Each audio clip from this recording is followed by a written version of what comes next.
மாவட்டம் ஆண்டிப்பட்டியில் துப்பாக்கிச்சூடு நடைபெற்றிருக்கிறது. பணப்பட்டுவாடா குறித்த சோதனைக்கு சென்ற அதிகாரிகளை தடுக்க முயன்றதால் துப்பாக்கிச்சூடு நடைபெற்றிருக்கிறது. அமமுகவினர் பணப்பட்டுவாடாவை அதிகாரிகள் தடுக்க முயன்ற போது துப்பாக்கிச்சூடு நடந்திருக்கிறது. இது குறித்த கூடுதல் விவரங்களை எமது செய்தியாளர் சதீஷிடம் கேட்கலாம்.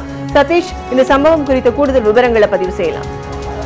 நிச்சயமாக அமலா, அதாவது தேனி மாவட்டம் ஆண்டிப்பட்டி சட்டமன்ற இடைத்தேர்தலுக்கான வாக்குப்பதிவு நடைபெற உள்ளது. பிரச்சாரம் இன்று 6 மணி முதல் ஓய்வு பெற்ற நிலையில் ஆண்டிப்பட்டியில் உள்ள ஒரு தனியார் விடுதியில் அமமுகவினர் பணப்பட்டுவாடா செய்வதாக போலீசாருக்கும் பறக்கும் படை அதிகாரிகளுக்கும் ரகசிய தகவல் வந்தது.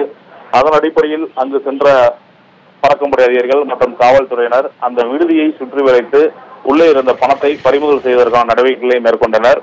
இந்த நடவடிக்கையின் போது அமமுகவினர் சிலர் அதிகாரிகள் பணம் பறிமுதல் செய்த பணத்தை பிடுங்கிக் கொண்டு அங்கு வெளியே ஓடுவதற்காக வெளியே வந்துள்ளனர்.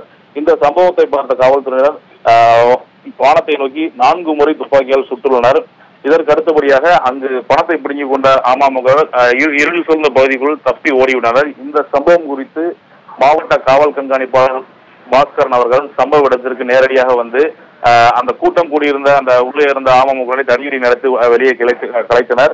மேலும் அந்த அறையில் இருந்த 4 பேர் தேனி மாவட்ட அமமுக துணை செயலாளர் பங்கஜம் பழனி என்பவர் உட்பட 4 நபர்கள் வந்து இதுவரை கைது செய்யப்பட்டுள்ளனர். தொடர்ந்து அந்த பகுதியில் பதற்றமான சூழ்நிலை நிலவி வருகிறது. போலீசார் மற்றும் வருமான வரித்துறையினர் கைப்பற்றப்பட்டுள்ள பணங்களை எண்ணுவதற்கான பணியில் தற்போது அந்த அறையில் மேற்கொண்டு வருகின்றனர்.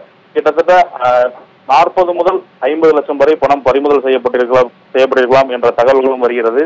தொடர்ந்து அந்த பகுதியில் பதற்றமான சூழ்நிலை நிலவுவதால் 50க்கும் மேற்பட்ட காவல்துறையினர் தற்போது அந்த பகுதியில் ஈடுபட்டு வருகின்றனர். தொடர்ந்து இந்த ஆண்டிப்பட்டி பகுதி முழுவதுமே தொடர்ந்து ஒரு பதற்றமான சூழ்நிலை தான் நிலவி வருகிறது. அமலா, கூடுதல் விவரங்களுக்கு நன்றி சதீஷ்.